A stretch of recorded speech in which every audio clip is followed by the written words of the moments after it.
Olá, seja bem-vindo ao nosso, Rodrigo, primeiro podcast do BNI Centro e Noroeste do Paraná. Nós estamos hoje no dia 7 de janeiro de 2025. Que dia é amanhã? Amanhã o BNI faz 40 anos de existência. Exatamente. Nós, durante o ano de 2024, fizemos alguns vídeos com diretores consultores, membros aí das nossas regiões, para entender um pouco mais o negócio deles, entender o que o BNI impactava, né, nos seus negócios. E eram vídeos na empresa deles, eram vídeos, né, nas reuniões. E esse ano a gente decidiu usar um dos valores do BNI, que é a tradição e inovação, e fazer esses vídeos agora através de podcasts. Então a gente vai fazer um podcast que a gente entende que pode trazer conteúdo mais aprofundado e mais rico para quem está assistindo. Sejam bem-vindos, Edgar Penha, Fernando Diniz, prazer ter vocês no nosso primeiro podcast. Uma honra estar aqui no primeiro, né, Fernando? Muito obrigado, é uma honra, um privilégio. Seguindo um dos valores do BNI, que é a tradição mais inovação, nós decidimos em 2025 inovar e fazer um podcast agora. Então, nós vamos trabalhar um pouco mais aprofundado os temas que a gente estava trabalhando nesses vídeos e, obviamente, trazer conteúdo também para quem está nos assistindo sobre empreendedorismo, sobre liderança, vendas, finanças, gestão de pessoas, enfim. Vamos entrar um pouco mais aí nesses temas de forma aprofundada para poder entregar até mais conteúdo. Que legal, Vinícius. Você falou da tradição mais inovação e não tem como uma empresa que cresce há 40 anos ininterruptos não inovar. E esse é um dos fatores. E eu iria um pouquinho mais longe e falar de um outro valor do BNI, que é o reconhecimento. Então, hoje as nossas operações têm mais de 700 membros e, infelizmente, não vai ser possível gravar podcasts com todas essas pessoas. Então, a gente entende que é uma oportunidade para dar uma visibilidade maior para quem participa desse podcast. Então, não só para ajudar a ferramenta BNI a chegar a mais pessoas, a mais empresas, mas também fazer com que as pessoas que participam desses podcasts tenham uma visibilidade maior regional e possam usar essa ferramenta também para falar dos seus produtos, dos seus serviços, das suas empresas, das suas histórias, porque afinal de contas a gente se conecta com as histórias das pessoas, não é verdade? Exatamente. Como é o primeiro, não tem patrocinador ainda. É verdade. Então você que está assistindo, se quiser patrocinar os próximos, gostar do conteúdo do que vai ser abordado aqui, fique à vontade para mandar mensagem para nós. Enfim, a gente conversa para os próximos. Então vamos ao que interessa, Rodrigo? Vamos lá. Edgar Penha, diretor consultor da equipe Coopera, a primeira equipe aqui de Paranavaí. Também proprietário da Ibirapuera. Ibirapuera Móveis e Decorações. Isso. Edgar, aliás, antes de entrar no assunto, vamos apresentar também Fernando Diniz. Fernando Diniz, também membro do Coopera, começou lá junto com o Edgar em 2021, setembro de 21 que a gente lançou a equipe. E hoje também é diretor consultor da Arenito, a segunda equipe aqui de Paranavaí, do BNI. Proprietário da Prisma. Prisma, escritório Prisma, isso mesmo. Perfeito. Vamos, Edgar, já entrar no assunto da Ibirapuera. A gente quer que você compartilhe conosco e com quem está assistindo. A Ibirapuera foi uma empresa que começou com o seu pai, né? Foi seu pai ou seu avô que começou? Meu pai. Seu pai. Conta um pouco da história, do que você lembra, obviamente, sabe do início, do porquê teu pai começou a Ibirapuera, como ele começou.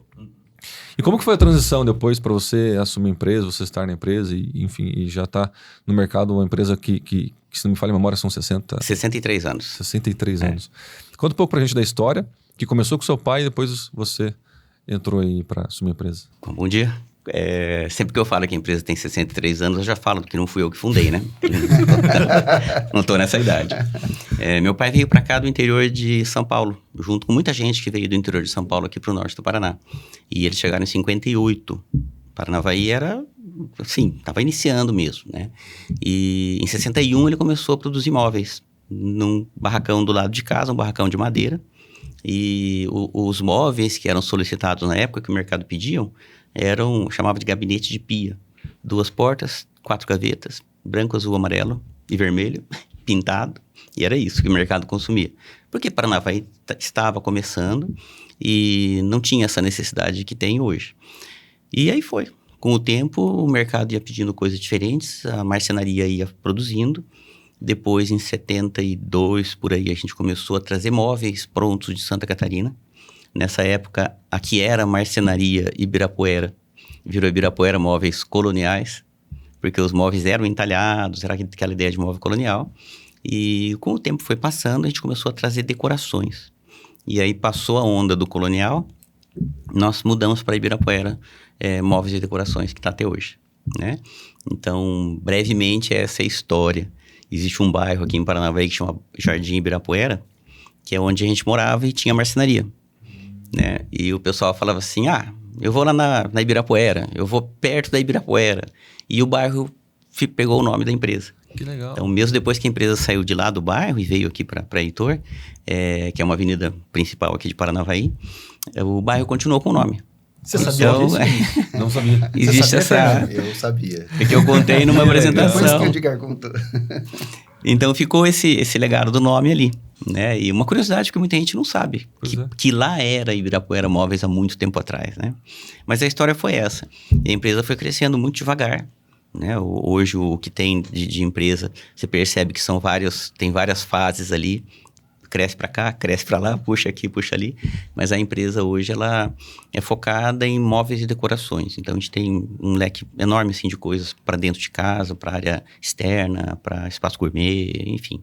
É uma empresa que tenta atender toda a parte interna de móveis, né? E também decorações. Edgar, e em qual momento que você decidiu que tua vida era ali na Ibirapuera?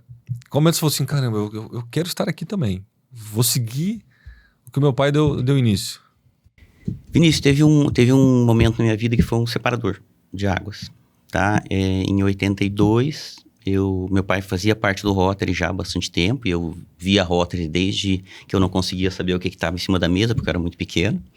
E em 82 tive o convite, a oportunidade de participar de um programa de intercâmbio de jovens.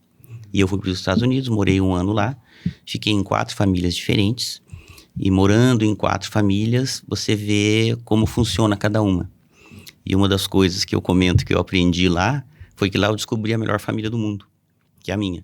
Que legal. Né? Então eu voltei com essa certeza, de que a melhor família do mundo era a minha.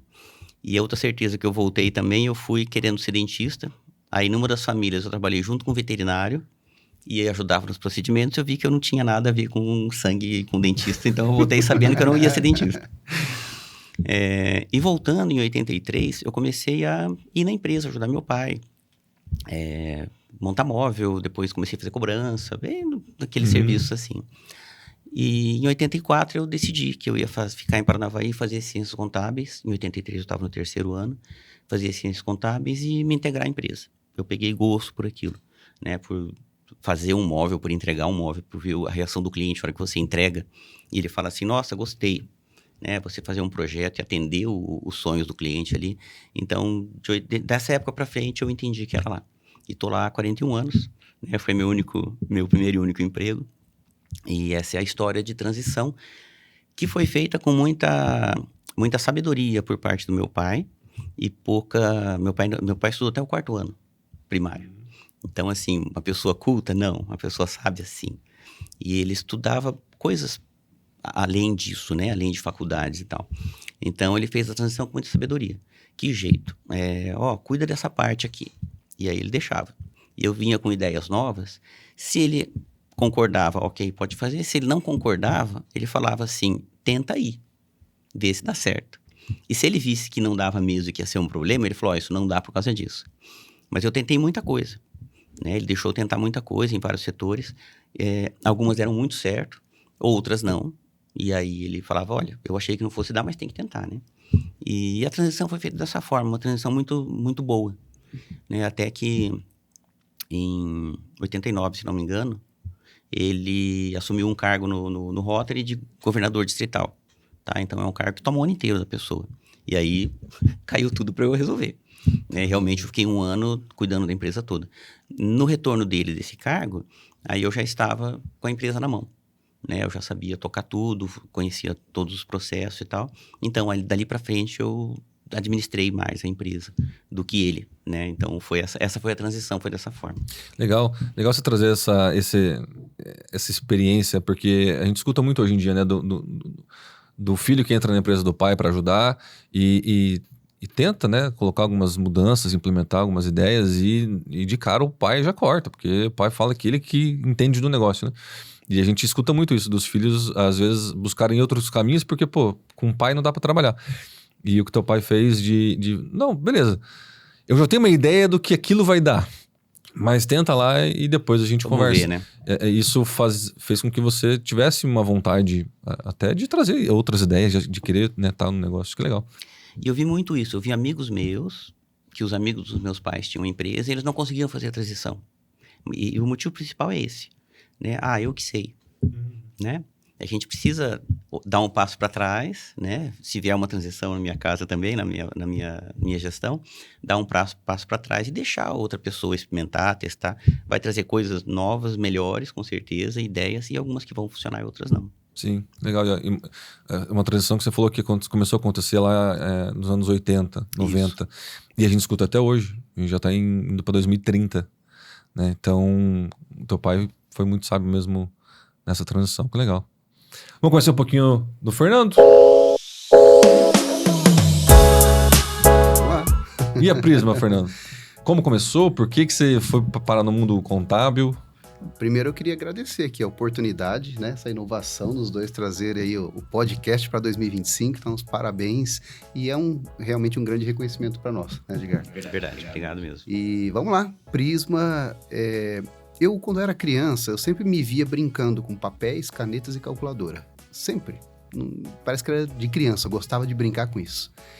E um dos primeiros trabalhos que eu tive mensalista foi no escritório de contabilidade. Eu trabalhei como boy nesse escritório por 3 anos. E depois... Ô, Fernando, só rapidão, pra nova geração. Quem é boy? Pra nós... pra nós, a gente entende. Mas... Vamos lá. Mas pra quem tá ali, nasceu a partir dos anos 2000, 2005, que pode estar assistindo a gente, o que é o boy... O que ele fazia? Lembrando que ele pode pegar uma música, um rock, Eu Sou Boy, e escutar também. Procura lá na internet e vai achar essa música, Eu Sou Boy. Brevemente, o que você fazia como boy? Um office boy era o entregador. Aquele que saía entregando documentos, recolhendo o movimento das empresas, as notas fiscais, fazendo cobrança para o escritório. E nas horas vagas, que não tinha nenhum serviço externo no escritório, a gente ajudava em alguma rotina interna ali, lançamento de nota, alguma coisa nesse sentido. Legal. Então, boy era chamado isso daí. Porque na época não tinha muita mulher que fazia, né, o serviço. Então, não tinha o girl, né? Era mais sim. O boy. Então, legal. Office boy. Fechou, explicado. Naquela época ali, eu trabalhei um tempo no escritório. Depois houve uma necessidade do meu pai de eu trabalhar com ele na fábrica. Então, saí do escritório. Mas nessa época, eu já comecei a fazer faculdade. Fábrica do que teu pai tinha? Meu pai tinha uma fábrica de artefatos de couro. Coleiras, cintos, coisas para pet shop e cintos. A gente trabalhava nessa área. E quando eu comecei a trabalhar com ele, eu também já estava na faculdade, na época, estudando o curso de Ciências Contábeis. Né? Até tem um episódio bem interessante, que eu digo assim, que isso foi um divisor de águas para mim conseguir entrar na faculdade. Né?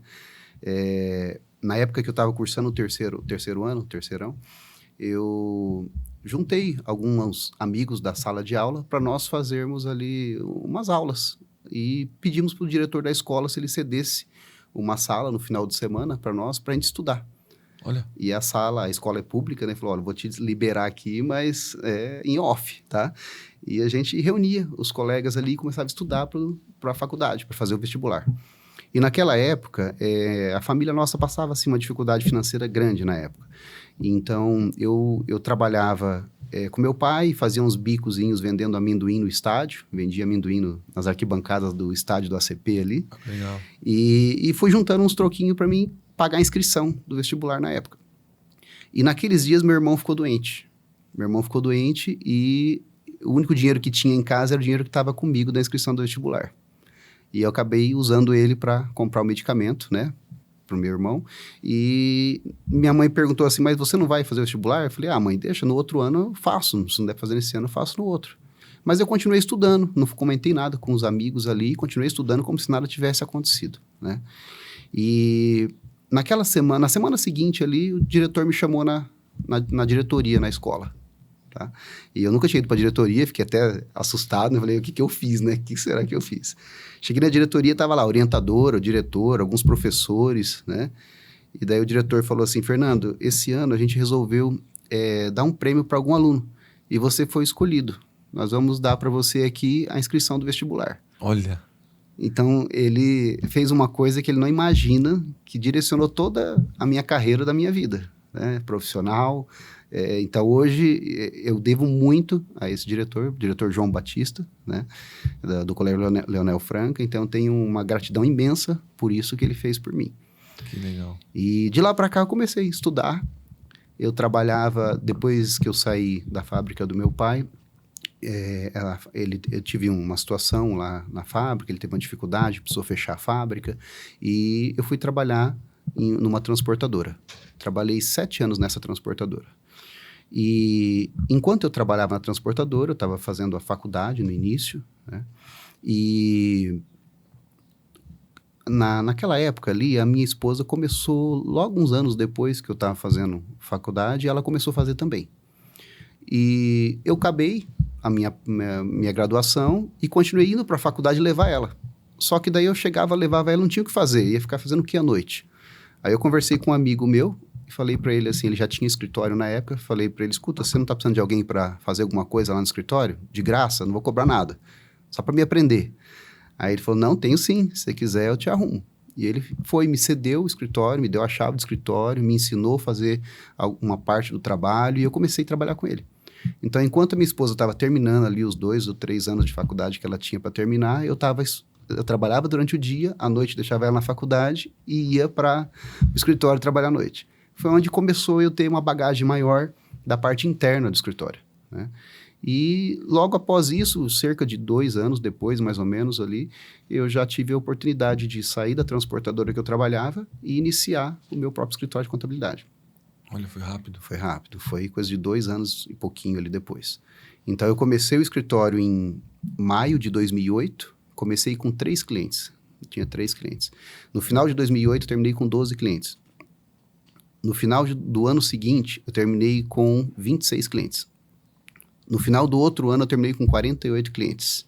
Depois eu não contei mais, perdi a conta. Olha só. Hoje nós temos aí, graças a Deus, mais de 270 clientes na carteira do escritório, né? Então, assim, é uma história assim que, se fosse ver por nós, eu não teria como escrever ela. Nós sabemos que é Deus que escreveu e colocou as pessoas certas no caminho para que tudo acontecesse, né? Então, gratidão a Deus aí por tudo. E hoje o escritório Prisma está localizado no endereço do Jardim Ibirapuera. E um detalhe importante do que ele está falando aqui, eu estou pensando, nossa, foi rápido. Ele teve alguns aceleradores que ele está falando, né? Entre outros, vender amendoim é acelerador. Juntar a turma para estudar fora do horário, trabalhar à noite de graça, né? Eu quero trabalhar de graça. São aceleradores. E às vezes a pessoa fala, mas não dá certo, eu trabalho das 8 às 18, tenho 2 horas de almoço e não vai, né? Eu trabalho tanto. Não vem de graça, né, Fernando? Não vem de graça. Então, além de todo o esforço, a fé, que aqui nós 4 eu sei que temos, e acreditar, ir atrás e não parar com as dificuldades. Né? Você não parou de estudar porque não tinha um dinheiro para o vestibular. E aí, como você falou, continuou trabalhando e Deus proveu aquilo ali para você. Imagino que mais ou menos uma forma de entender isso, né? Sim. Então, os aceleradores para acontecer a coisa vem de dentro, né? Vem da pessoa, e aí o que está em volta acaba ajudando. Eu acredito muito nisso, e o Fernando, na história dele, que está contando exatamente isso. Exato. Né? Ficou rápido, né? Ficou muito claro a lei da reciprocidade, né, Edgar? Sim. Ele foi, no momento de dificuldade do irmão ali, né? E é um dos princípios também, né? A gente ajudar a nossa família. Você podia olhar só para você e partir pro vestibular e deixar teu irmão ter que se virar de alguma outra forma, né? Teu pai e tua mãe. Mas você escolheu ajudá-lo e você escolheu ajudá-lo, mas não desistir. Você só falou assim, eu vou deixar agora o vestibular pro ano que vem. Tá tudo bem. Foi, 1 ano. E talvez esse 1 ano que você deixou para depois, é o que o Edgar falou, foi um acelerador pro que aconteceu de você abrir tua empresa um pouco mais pra frente. Mas coisas, né, que você fez com teu amigo. Cara, deixa eu ajudar lá. Deixa eu fazer alguma coisa. Quero aprender, né? Quero aprender. Pô, talvez ele tinha alguns funcionários, talvez você fazia mais do que os funcionários dele na época, que ele pagava para eles. Então você também ali deu um outro salto, acelerou para que, né, na percepção de quem escuta a história, pô, foi rápido, mas você teve vários insights aí importantes. Que legal. Que histórias, né, Rodrigo? Pois é, na verdade, eu estava aqui observando as duas histórias, né? E o que fica bem claro para mim na história do Fernando. Ele já praticava o Giver's Gain sem saber, sem conhecer o que é o Giver's Gain, que é um dos principais pilares, né? Aliás, é o principal pilar do BNI, que é o contribuir primeiro sem esperar por nada em troca. E eu fico pensando, a gente vai ouvindo a história das pessoas, a gente se coloca um pouco no lugar, fala, será que eu faria a mesma coisa? Será que eu deixaria de fazer essa inscrição nesse vestibular e pagaria esse remédio? Será que eu pensaria nessa possibilidade?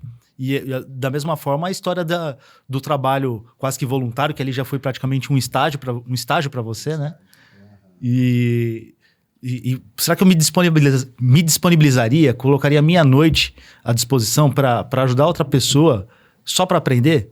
Então, realmente é o que o Edgar falou, são os aceleradores. E na história do Edgar, eu achei bem interessante, né? Falar dessa sabedoria do pai dele, que ele deixava tentar. E eu percebo que também teve algo muito interessante no Edgar, que foi a humildade que ele adquiriu já fora. Ele percebeu fora que a melhor família do mundo era a família dele. Então, tem aquele ditado, né? Só dá valor à sombra quem já andou no sol. Então, o Edgar foi lá para fora, percebeu outras culturas, outras formas de organização familiar. Talvez isso tenha dado uma humildade para você dentro da empresa, né? De também aceitar aquilo. Porque você já chega na empresa, a gente falou um pouco das pessoas, né? Dos filhos, das segundas gerações, que questionam muito, né? Meu pai não deixa eu fazer nada, meu pai não...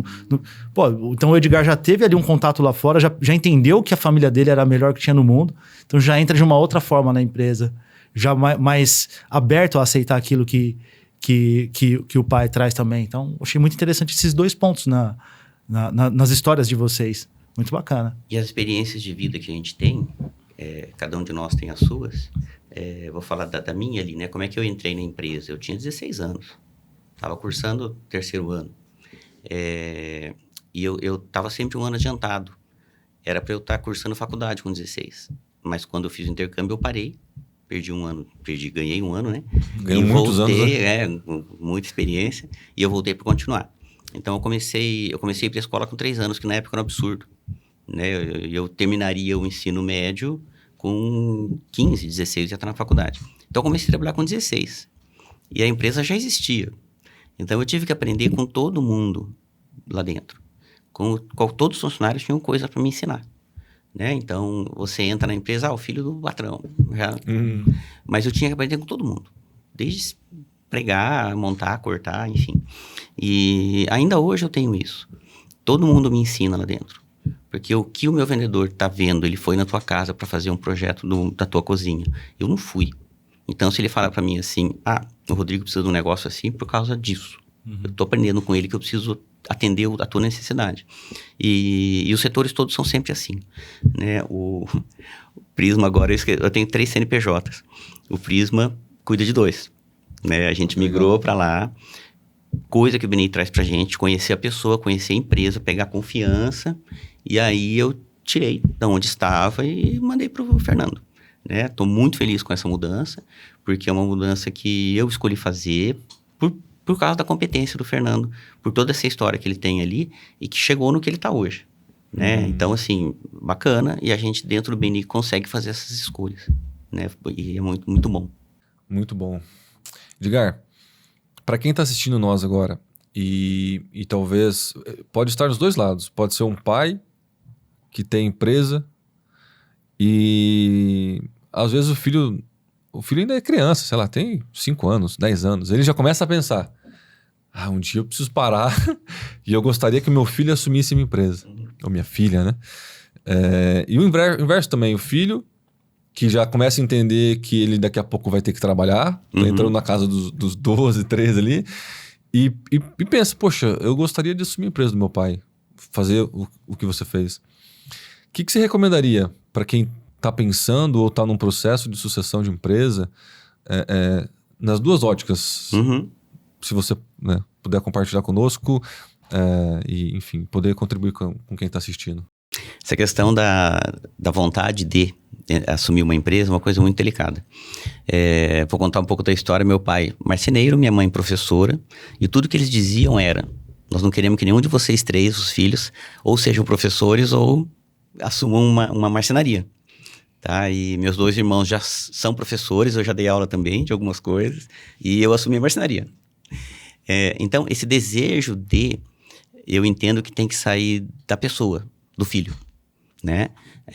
Eu já tive amigos meus que desde pequeno pegavam as crianças e levavam para o trabalho, para estar lá, para se familiarizar, para entender como é que funciona e tal, e de repente não quiseram nada. E teve o meu caso, que eu cresci ouvindo que não era para fazer isso. Minha intenção era ser dentista. E aí mudei, experimentei e foi, né? E achei o que eu gosto, o que é a minha vocação. Meu filho, por exemplo, eu tenho 2 filhos. E um dia no almoço, eles ali nessa idade que você falou, 13 e 10 ou 13 e 16, eles têm 3 anos de diferença de idade. Um dia no almoço eu senti uma tensão. Eu falei assim, escuta, os amigos de vocês estão falando para vocês que vocês têm que assumir a empresa? Estão. Eu falei, esquece. Sigam o que vocês querem fazer. Eles arregalaram os olhos, me olharam assim, Eu falei, a empresa existe para atender as nossas necessidades. Gosto da empresa, me dedico, tal, minha vida é ali, ok. Mas vocês têm que ser felizes no que vocês escolherem. Aí acabou a tensão. É mesmo? Eu falei, é mesmo. Aí minha filha escolheu ser médica. Quando ela passou no vestibular, eu falei assim, nós nunca vamos trabalhar junto, né? Pai, eu falei, mas estou feliz por você. E ela é uma médica que é muito feliz com a profissão que ela escolheu. E meu filho está terminando arquitetura. Ele termina as aulas agora em fevereiro de 25. O que ele vai fazer? Não sei. Como arquiteto, tem tudo a ver com a empresa. Isso que eu falar, tá perto, tá paralelo ali, né? Não é o caso da minha filha, que eu falei que a gente nunca ia trabalhar junto. Sim. Que eu não gosto de sangue, ela não, né? Mas tá ali. O que ele vai fazer da vida? Não sei, a escolha 100% dele. Ele sabe que as portas estão abertas para ele vir assumir o lugar, assumir a empresa, mas é uma coisa que tem que vir dele. Né? Então, eu acho que é isso, sabe, Vinícius? Não tem uma fórmula. Eu despertei o interesse com os 2 falando para eu não fazer, e eu vi amigos que os pais falando para fazer, eles não quiseram. Entendi. Então, se quiser que você faça uma coisa, é só falar para você não fazer. Para mim é isso. Legal, Edgar. Então dá para dizer que o ideal é que venha do coração do filho, da filha, que tem esse interesse genuíno deles, né? E aí depois... A gente falar da empresa com o carinho que a gente tem, o amor que a gente tem, eu acho que foi fundamental para eles ficarem bem. Eu falar aquele dia que não tinha, né, essa obrigação, né? E eles escolhessem o que eles quiserem ser da vida. E aí eles despertarem isso ou não. Os amigos vão se encarregar de falar, você tem que assumir o escritório do teu pai, né? Porque olha, o Prisma e tal. Então eles vão se encarregar de falar isso. Mas se assumir sem querer, sem ter vontade, sem gostar do negócio, não vai. A gente tá cansado de ver situações assim, né? A pessoa faz uma coisa que não gosta só porque precisa, e aí o sucesso não acompanha, não adianta. Legal. Fernando, você pode compartilhar um pouquinho conosco, né? A gente estava conversando aqui antes. O Fernando tá num processo lá do comecinho, né? O filho dele, Edgar, tava contando pra gente que tá ajudando a empresa, né? Tá ajudando. E você sente isso que o Edgar falou dele? Sim, sinto. Vontade eu sinto de... assim, o que acontece? A gente em casa nunca incentivou a trabalhar conosco. Mesmo caso seu. Nós falamos para eles assim, olha, nós não queremos que vocês sejam obrigados a trabalhar no escritório. Não. Vocês vão ter a carreira de vocês, que vocês quiserem fazer. Estimulamos eles, inclusive, a pensar no que eles gostariam de trabalhar. Né? Mas surgiu a necessidade de um office boy no escritório, né?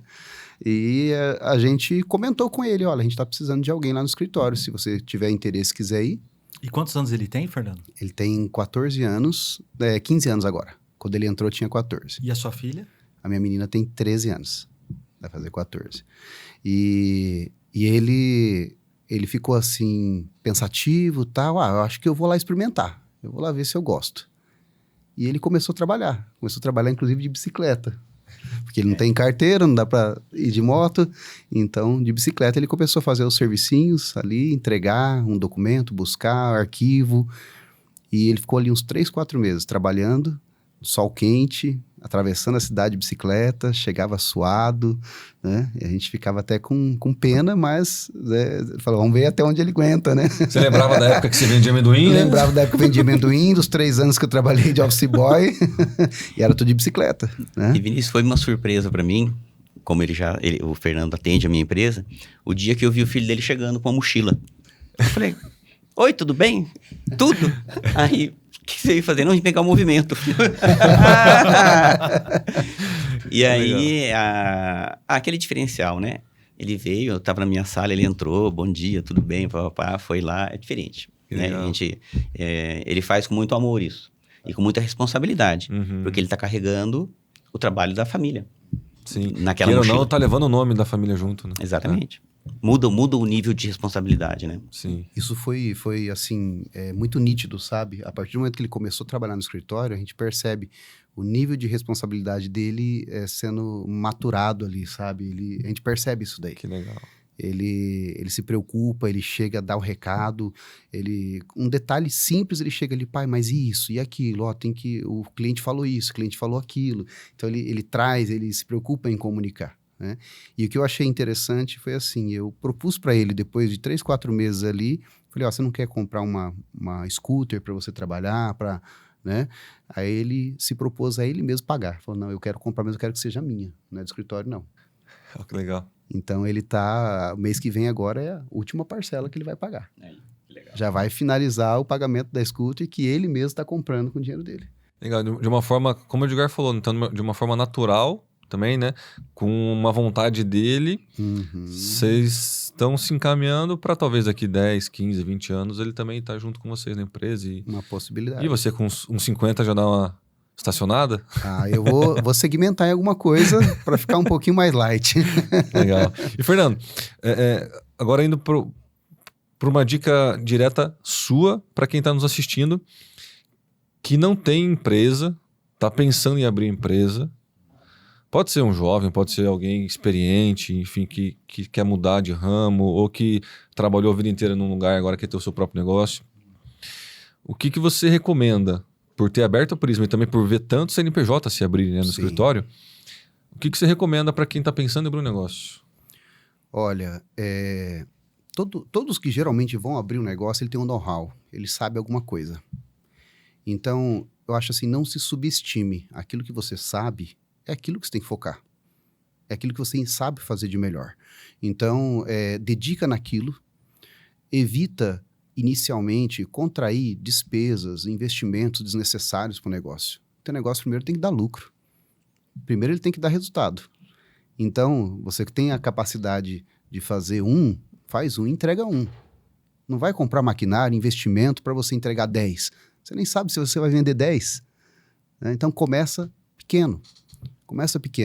E à medida que a demanda for surgindo, tenta manter a sua qualidade, atingir ali o máximo que você consegue entregar de produto, de serviço dentro da tua capacidade e fazer o possível para trabalhar dentro dessas condições sem alavancar por meio de dívidas, por meio de empréstimo, de financiamento, porque eu acredito que esse é um caminho que muitas vezes o empresário entra e depois ele se vê em qualquer aperto na economia, ele se vê em situação difícil.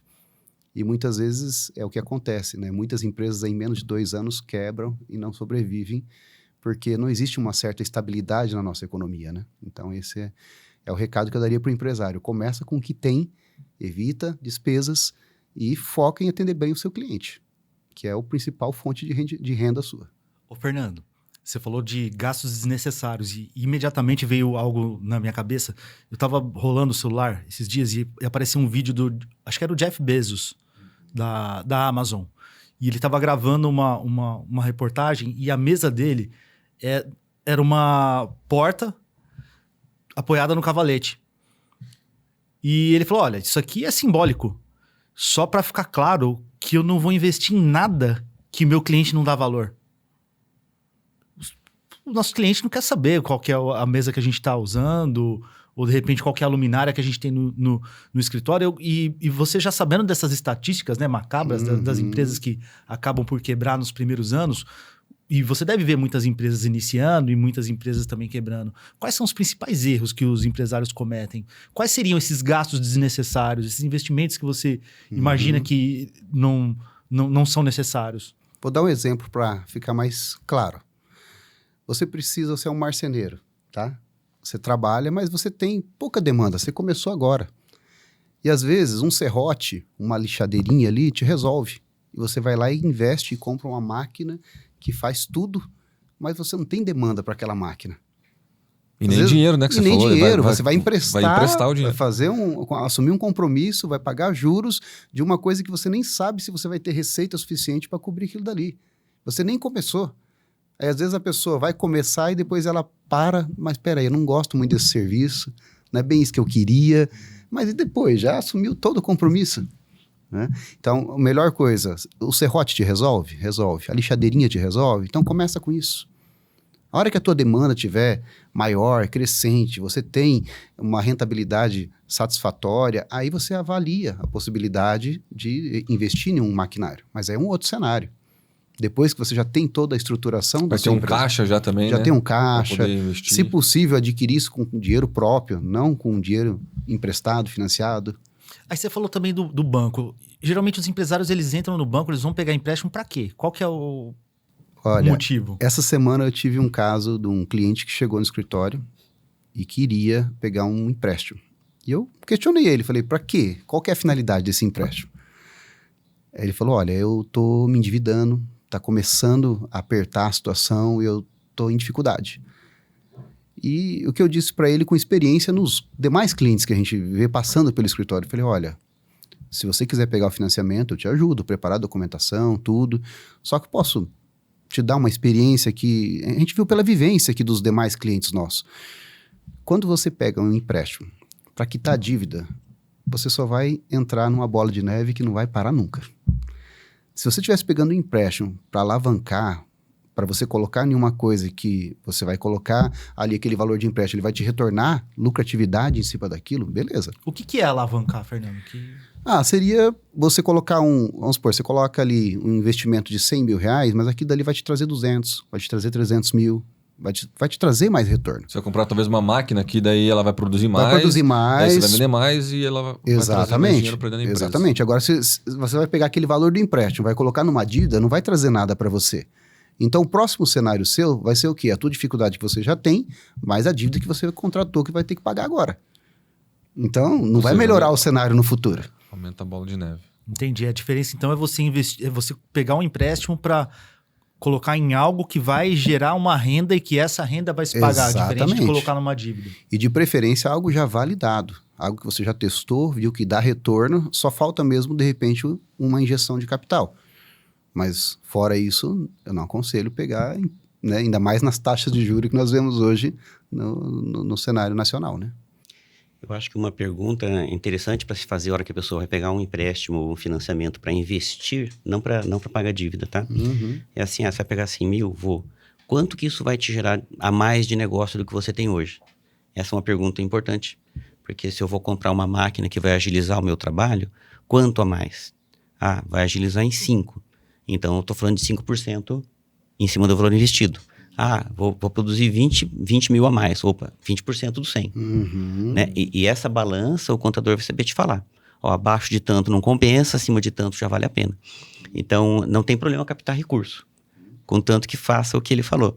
Mas uma pergunta é, esse investimento vai te trazer quanto a mais de resultado, de venda e resultado? Isso eu acho uma coisa importante. Eu queria te falar, falando do exemplo aqui de dinheiro ainda, quando eu comecei a trabalhar, tinha muita inflação ainda, né? E as compras eram feitas a prazo. Você comprava com 30, 60, 90, 120, 150 dias. E aí, o produto custava 100, você pagava 150 para pagar em 6 vezes. E era isso. Você trabalhava com o dinheiro da indústria, colocava teu estoque, girava e tal. E aí, um dia eu falei, eu preciso parar com esse negócio. Eu preciso comprar à vista. Mas não tem capital para isso. Eu falei, ok. Qual o menor fornecedor nosso? A gente já tinha fábrica e móveis de revenda. Sofá, essas coisas a gente não fabrica. Sofá, mesa, cadeira. Aí eu peguei o menor fornecedor, que a gente menos comprava. A próxima compra que eu fiz dele, eu comprei à vista. Ah, é 150 aí à vista. É 100. Tó, pumba, comprei. Aí, toma um fôlego, pega o segundo menor e faz a mesma coisa. Aí o terceiro. Entendeu? Chegou um ponto, Fernando, que eu daquele ponto pra frente, eu só compro à vista. Demorou. Tá? Demorou. O Fernando tá na cabeça dele calculando quanto tempo levaria isso. Demorou. Mas de tudo a prazo, eu passei a comprar tudo à vista. Se não me engano, foram uns 2 anos. Com muito cuidado. Né? Então, para não se atropelar. Mas foi uma estratégia que deu muito certo pra gente. Então, hoje eu só compro à vista todos os meus fornecedores. E o que tem a ver o menor fornecedor? Por que o menor fornecedor? Porque é o que eu conseguiria pagar à vista de cara. Se eu pegasse o grande, vou falar em números hoje, eu tenho um fornecedor que eu compro 50, 60 mil por mês. Eu não tinha isso para pagar à vista. Ah, tá. Então não o menor fornecedor, a menor conta sua. A menor conta, isso. O que eu comprava de menos para eu começar a pagar à vista ali. Porque se você falar assim, eu compro tantos mil por mês, vamos comprar à vista? Nossa, eu não tenho esse dinheiro. Não, então pega um ali, ó. Vamos começar por baixo. E aí você vai escalonando. Edgar, fazendo isso, você tirou o compromisso que teria ali mensal, né, com esse fornecedor por alguns meses, né? E além disso, de tirar esse compromisso, você, com uma negociação à vista, você conseguia um preço até menor, né? Sempre menor. E aí eu consigo repassar isso para o cliente. Isso, você aumentava a tua margem na ponta. Ou aumenta a margem ou você fica mais competitivo. Isso. Né? Perfeito. Então, são as duas coisas que você pode mexer. Entendi. Um outro detalhe, eu gosto muito de estoque. Então, quando entrou pandemia e outras situações que já aconteceram, esse tempo de história tem muita dificuldade que a gente passou pelo caminho, né? Teve várias situações que eu olhei o estoque e falei, eu posso ficar 3 meses sem comprar nada. Então, caiu o faturamento, eu só tenho que pagar as despesas, que não é só, mas eu só preciso pagar as despesas fixas ali, que existem vendendo ou não. Porque mercadoria e estoque eu tinha. Então, nos momentos de dificuldade, se você conseguir se preparar para isso, se o negócio teu der certo para fazer isso, é uma opção que para mim foi interessante. Eu ia te fazer uma pergunta justamente dentro desse tema agora, que o Fernando falou, né, de CNPJs que fecham, a gente está falando aqui de alguns compromissos que às vezes a pessoa assume antes mesmo de abrir a empresa, e a Ibirapuera, com 63 anos, passou por N crises no Brasil. Sim. E está aí com 63 anos aberta. O que você tem de dica para dar assim para quem está nos assistindo? Que daqui a pouco tem os que já dizem que nós estamos, tem os que dizem que está vindo, mas daqui a pouco vai estourar outra crise, como por exemplo teve agora a pandemia que impactou o mundo todo. Como passar, Edgar, por tantos momentos difíceis, por tantas crises diferentes que a Ibirapuera passou no Brasil? O que você recomenda para quem está ouvindo nós? A gente tem que estar sempre olhando para o negócio, para saber se ele tem mercado ainda ou não, né? Então, tem produtos que eu deixei de vender ou de produzir porque eles saíram do mercado. Mas, como eu trabalho com móveis e decorações, todo mundo sempre vai precisar, tá? Então, é um negócio mais perene. Uma das coisas que eu até contei numa apresentação no BNI, em 93, 94, a gente passou por uma dificuldade muito grande regional. E aí, a opção não era fechar. Não era uma opção. Por causa do legado e porque eu tinha lá 50 famílias se alimentando da empresa. Então, você põe no ombro um peso grande disso. Né? Você não é um negócio que você abriu, eu vou abrir um tempo aí, não deu certo, eu fecho. Então, não era uma opção para mim. Aí você vai buscar opções. Você vai buscar outros caminhos, você vai buscar outros mercados, e eu fiz isso na época. Tá? Então, foi bem difícil, mas assim, fui para o interior de São Paulo, montei um ponto de venda em Indaiatuba, junto com a mesma época que a Toyota foi para lá, 94 por aí, e aquilo deu um fôlego enorme na empresa, né? E aí teve todo o aprendizado de fazer móvel aqui e entregar lá, longe, né? Teve todo o aprendizado, nossa. Nessa época eu tirei carteira de motorista de caminhão para poder subir no caminhão e ajudar na entrega e montar, enfim.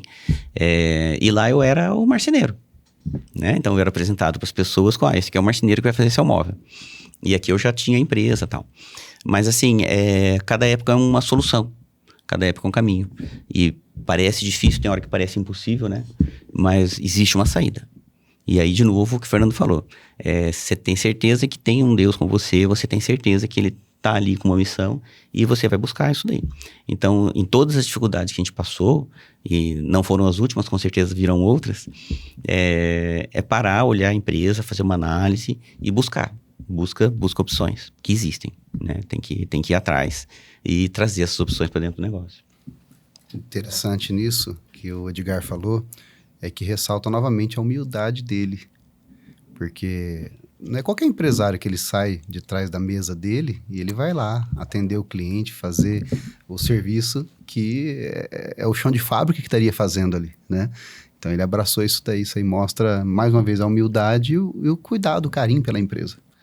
Você tem uma palavra que resume, Rodrigo, até aqui a conversa, é essa, a humildade. A gente percebe ela na história inteira de vocês dois, da tua família também, né? Importantíssimo para os momentos difíceis e os gloriosos também, né? Porque tem gente que no momento de fartura, né? Se não tem humildade, a pessoa se perde. Então, para os momentos difíceis e os bons também, enfim, a gente percebe isso em vocês dois. Mas os difíceis, eles fazem parte da história e nos lembram de coisas importantes. Então, se ele vendeu um amendoim no estádio, ele ouviu muito não, muito distrato e tal. E eu ajudava meu pai quando eu era criança, não quando eu era adolescente, quando eu era criança. Eu ajudava meu pai a desentortar prego, para usar de novo. Olha o nível de dificuldade, né? Então, ele passava em construções, pegava os pregos usados, tudo torto e tal, e a gente desentortava para poder usar. Então, esse nível de dificuldade te leva num outro patamar de resiliência mesmo, né? Quando eu vejo um prego caído no chão, um parafuso no chão, a gente compra parafuso aos milhares, eu olho aquilo, pego e coloco em cima do balcão. Porque eu sei quanto custou desentortar um prego, bater o martelo no dedo, né? E esse nível de dificuldade. Então, tudo isso constrói a história da gente. E aí você consegue ter empatia também por aquele funcionário, aquele colaborador teu, que está passando por uma dificuldade grande. Porque você sabe como é que é.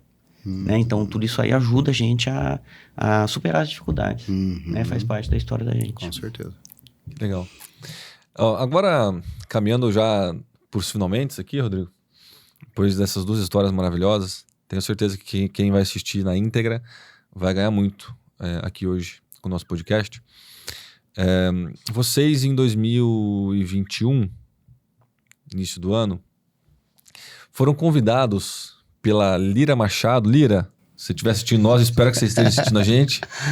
Um grande beijo aí, abraço. Ela foi a pioneira, né? A pessoa que conheceu o BNI em Maringá. Estava usando para a empresa dela. Ela era e é, né, de Paranavaí. E nos questionou, por que não tem o BNI em Paranavaí? Por que a gente não leva essa ferramenta para lá? E eu e o Rodrigo olhamos para ela e falamos, Lira, quer levar? Tenta aí. A gente topa, a gente acredita na cidade, a gente acredita na ferramenta. E ela topou o projeto e foi quem trouxe, quem apresentou para os empresários, vocês e mais o pessoal que topou o projeto no início. E a gente queria ouvir agora de vocês o que a ferramenta BNI contribuiu para parte dessa história da empresa de vocês. Tanto para a empresa quanto para a vida pessoal. Começando com você, Fernando, o que você tem para contar sobre a ferramenta agora nessa parte aí, nesses 3 últimos anos, né? Quase já indo para o quarto ano. Quase indo para o quarto ano. Do que o BNI contribuiu, fez para você, para a empresa? Olha, como diz, é imensurável, né, o valor que o BNI tem trazido para nós. Não tem uma estimativa de cálculo disso daí, porque nós não ganhamos só em valores. Nós ganhamos em crescimento pessoal, em maturidade, em oportunidades, em tudo nós ganhamos. E o que eu tenho a dizer, assim, esses dias eu até peguei o aplicativo, dei uma olhadinha em questão de números. Se eu pegar o último ano, foi o dobro de resultado em relação aos 2 primeiros anos. Então já começa aí, você já vê a exponenciação dos resultados acontecendo ao longo dos anos que nós vamos caminhando, tá? E uma coisa que me chamou muito a atenção, que marcou bastante, quando eu sentava para fazer a reunião de 1 a 1, que vinha aquela pergunta assim, qual é o seu diferencial? No que você é bom? Né? E aquilo ali me instigou bastante, porque eu pensava assim, no que eu sou especialista, no que eu sou bom. E eu comecei a procurar em mim aquilo que eu tinha de melhor. E eu lembro que eu tive um histórico aí, que eu atuei com algumas empresas, e eu tive a oportunidade de fazer um treinamento em lucro real, em Minas Gerais, num escritório que só atendia empresas de lucro real, especificamente mais ainda indústrias alimentícias, supermercados, e foi onde eu tive uma bagagem muito grande com eles. E eu não usava aquilo. Então, quando eu tinha essas respostas aí, eu ficava pensando, eu me travava na hora de responder, sabe? E eu comecei a pensar, eu comecei a reescrever aquele 1 a 1 e comecei a vasculhar novamente, né? Pegar novamente aquele conteúdo que eu já sabia atuar e comecei a buscar supermercados, indústrias alimentícias para mim atuar. E nesses últimos anos, o grande crescimento que eu tive no BNI foi advindo dessas empresas aí também. A maior parte foi dessas empresas que eu comecei a explorar esse resultado, né? Inclusive, tive um case de um supermercado que nós atendemos, que em 6 meses gerou uma economia de R$197 mil. Caramba! Em 6 meses. Então, isso é uma vertente que acontece com muitos que estão trabalhando em regimes tributários diferentes do que seria adequado para cada atividade. E essa demanda de lucro real, ela pode ter uma pequena alteração de segmento para segmento, mas o conhecimento é o mesmo. Então, eu posso replicar ele em outros ramos, em outras atividades.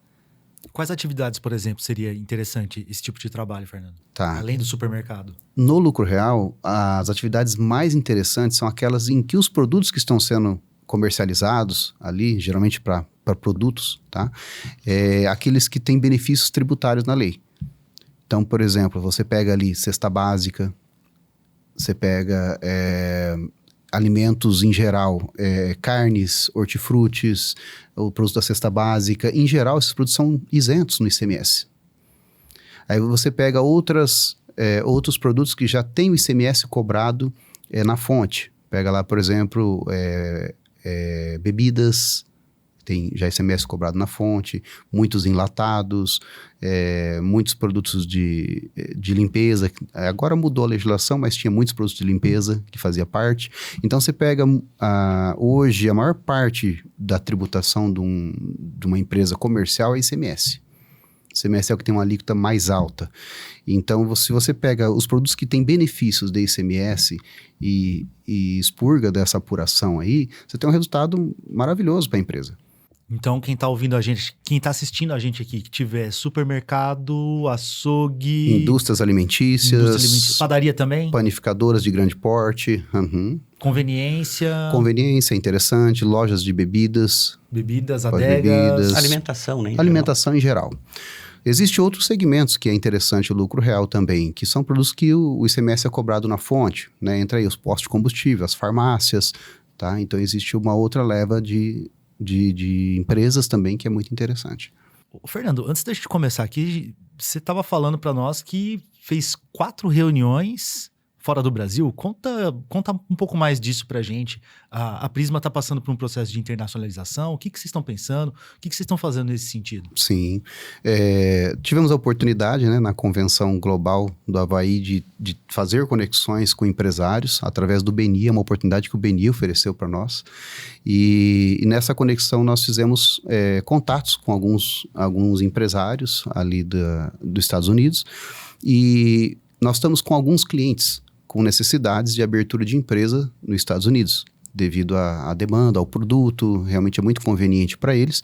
E para nós fazer um credenciamento de contabilidade nos Estados Unidos demora um pouco mais, e devido à demanda, à agilidade do cliente, nós precisamos de um contato lá.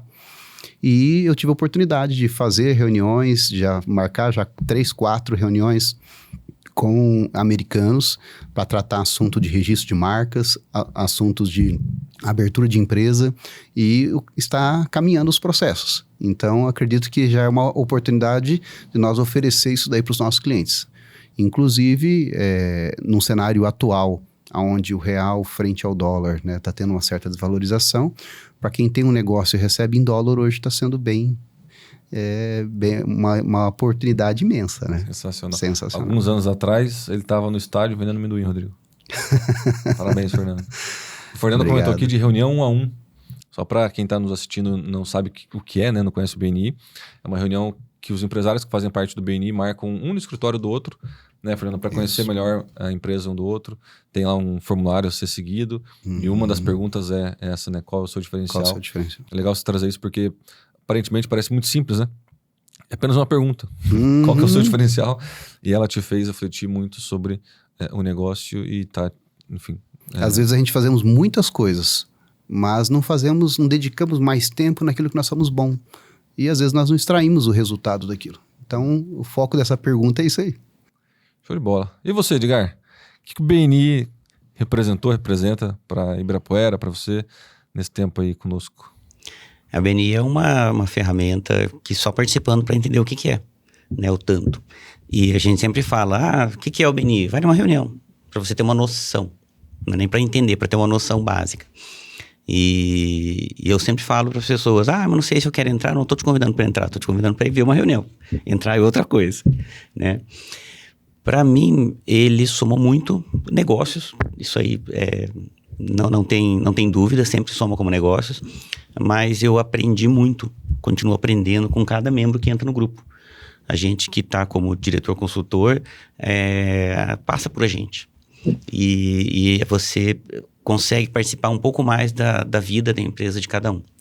E essa questão do 1 a 1 é um momento que a gente aprende demais com qualquer membro. Tem membro lá de 20 anos de idade que quando você faz 1 a 1 com ele te ensina tanta coisa, né? Eu passei dos 40 já e até eu sofro bullying lá no Coopera. O Fernando um dia falou, pode estacionar aqui. Eu falei, não pode, é para idoso. Não, pode parar, Edgar. Esse nível de bullying que eu sofro lá. Mas é muito bacana poder ter essa afinidade, essa liberdade com todos e eles com a gente também. A gente não estaria nós 4 sentados aqui hoje se não fosse o BNI. Você falou da Lira. A Lira é uma pessoa muito diferente. Ela conseguiu montar o grupo aqui de uma forma muito, muito inteligente. E a gente trouxe para o BNI pessoas com muita vontade. E quanto você está perto de gente com mais vontade, você cada vez consegue mais coisas em termos de conhecimento, de amizade, de relacionamento. Então, isso tudo que trouxe para mim foi muito importante, continua sendo. Essa semana passada, eu sentei com a Mônica que é minha esposa, sócia, trabalha na empresa, e a gente falando das próximas metas, né? E aí uma das coisas assim, ela olhou pra mim, você não pensa em do BNI não, né? Eu falei, não. Então tá bom, então vamos ver as outras coisas aqui. E ela é uma incentivadora também, né? Ela tá sempre me incentivando a participar, porque a gente aprende demais, né? E o aprendizado só estando lá dentro para ter uma noção do que é. Como o Fernando disse, se ele que é contador não consegue medir, eu não vou conseguir também.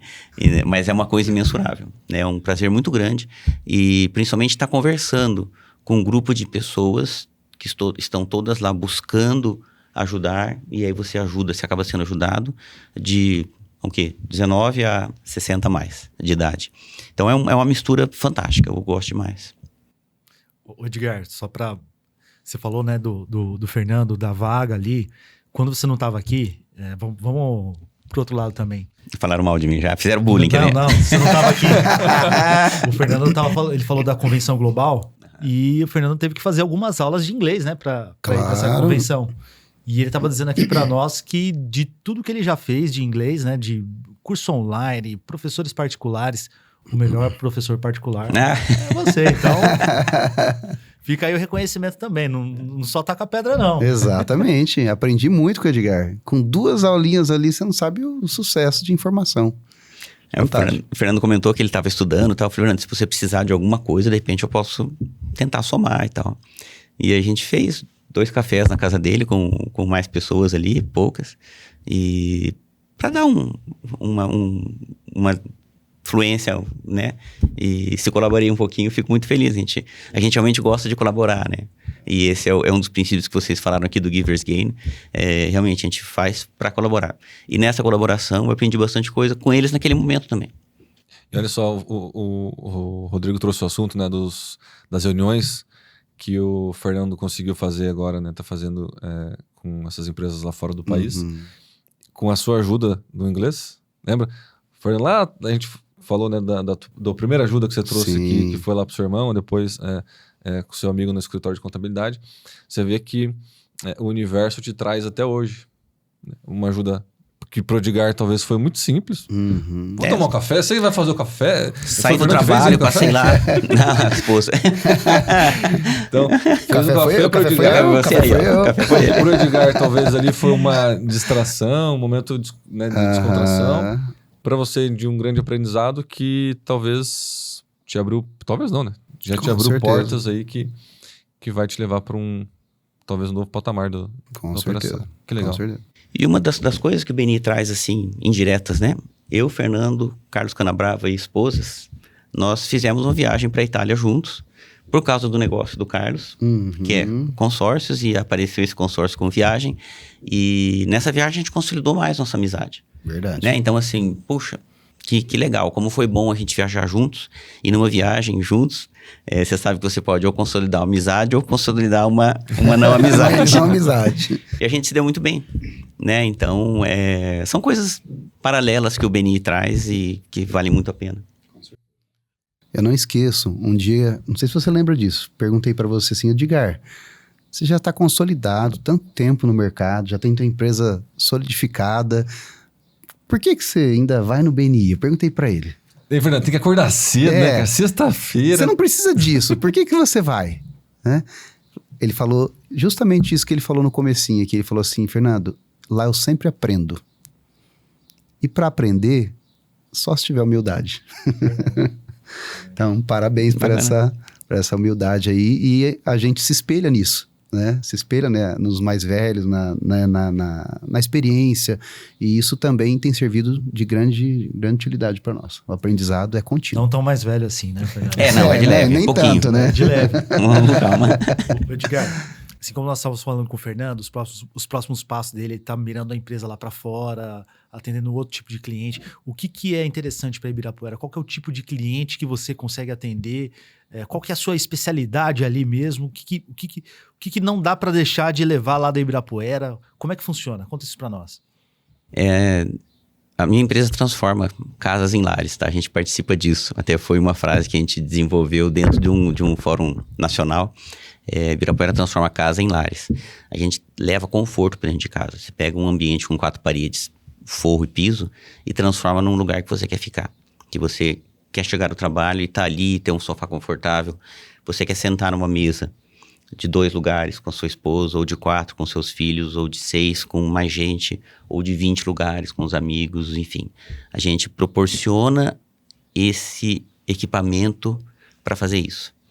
Tá? Então, isso é um conjunto de coisas, né? Uma sala confortável, às vezes é uma sala que está com um tapete, que te traz um conforto. O tapete, ele tem um simbolismo muito grande de você levar junto com você. Aí um sofá que combina com o tapete, que também dá conforto. Uma mesa que você possa sentar por horas durante a refeição. E aí você tem interação com os filhos, com outras pessoas. Então é isso que a Ibirapuera faz, né? Um quadro que a gente consegue fazer sob medida, sob encomenda, com a imagem escolhida. A gente faz o quadro, coloca na parede. Ontem eu atendi uma cliente que estava ela e a filha agora médica, montando o consultório médico. E a gente está fazendo o consultório. E aí ela falou assim, filha, foi o Edgar e a Mônica, minha esposa e arquiteta, que fizeram aquela parede em casa. É uma parede enorme que tinha lá no corredor da casa deles. E ela trouxe várias fotos de família e nós montamos os quadros e a Mônica foi junto lá para colocar numa disposição que ficasse interessante. Aí a filha falou, nossa, eu era tão pequena e ficou maravilhoso aquilo. Então é isso, né? A gente poder jogar a história da família numa parede. E aí eu falei, a gente gosta disso porque é uma parede que traz conversa. E todo mundo que passa ali começa a olhar e fala, nossa, olha como ela era pequenininha. E quando foi isso, quando foi aquilo. Então é esse conjunto de coisas, sabe, Rodrigo? A gente gosta a gente entra na vida pessoal dos nossos clientes para poder atender ele melhor. Eu tenho que ir na casa do cliente, eu tenho que ir na cozinha dele, tirar a medida da casa dele, entender o que é importante para ele, para eu poder fazer um móvel que a hora que ele vê o projeto, a hora que ele recebe em casa, ele fala, nossa, esse móvel tem a minha cara, eu vou usar ele do jeito que eu sempre quis. Então isso é uma coisa que a gente faz, que serve em ambientes residenciais, serve em ambientes comerciais, escritórios, enfim, é o que dá prazer pra gente, é a entrega e a satisfação do cliente quando ele está recebendo isso e usando. Muito bacana. Então, se a pessoa não tem ideia do que ela quer fazer, ou se ela não sabe muito, vocês ajudam também? Vem para cá. A gente faz um passeio pela empresa, primeiro, pelos showrooms, para entender o que a pessoa gosta ou não gosta, porque às vezes a pessoa nem sabe, ela não sabe, não está atualizada, ela não tem obrigação de saber que cor que está usando, que material. Então, a gente vai passando e vai vendo o que ela gosta ou não gosta. E aí, nós vamos direcionando, até chegar num detalhe, vou fazer o teu projeto, então, para tentar acertar o máximo possível no que você gosta. E é muito bacana quando você vai apresentar um projeto, o cliente olha, o olho brilha e ele fala, nossa, é isso mesmo. E ele não tinha ideia do que queria. Isso acontece bastante, né? A equipe nossa é bem treinada, é bem especializada nisso, então isso acontece bastante. E também a gente pega os projetos de arquitetos que fazem todo esse trabalho e entregam para a gente só executar. Quando acontece isso, nós somos executores do projeto. Então o projeto chega pronto, a gente não altera nada, e aí nós entramos em contato com o arquiteto para tirar algumas dúvidas de execução e a gente executa aquilo para o cliente.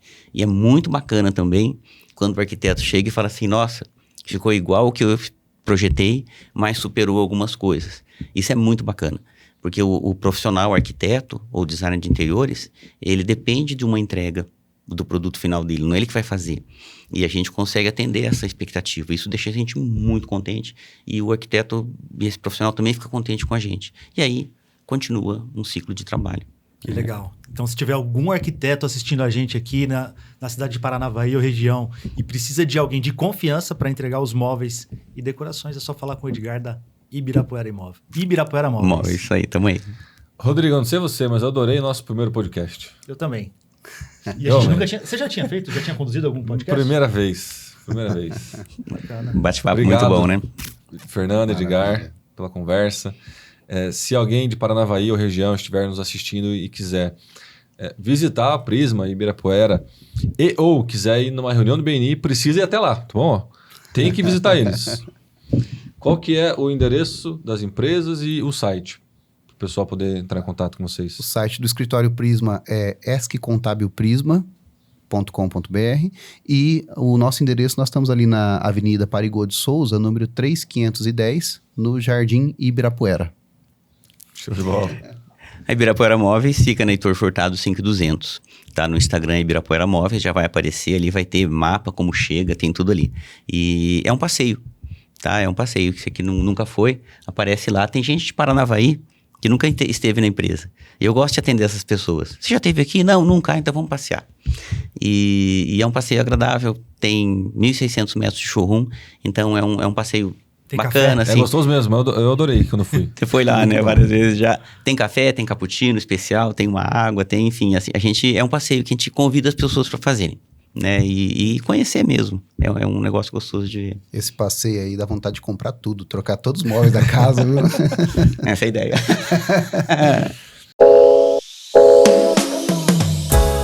Muito obrigado por terem ficado com a gente até aqui. E se você está se perguntando como participar de uma reunião BNI, quer saber mais como é que funciona, entra no nosso Instagram, que é o @BNIbrasil. Lá você vai ser direcionado, tem alguns links onde você pode conhecer uma reunião, se inscrever e conhecer uma reunião BNI. Se você já estiver na nossa região aqui noroeste do Paraná, que são as cidades de Maringá, Paranavaí, Cianorte, Umuarama e região, você vai entrar no Instagram BNINOPR. Obrigado mais uma vez, Edgar. Obrigado a Fernando, vocês. Obrigado. Rodrigo. Obrigado e até o próximo podcast.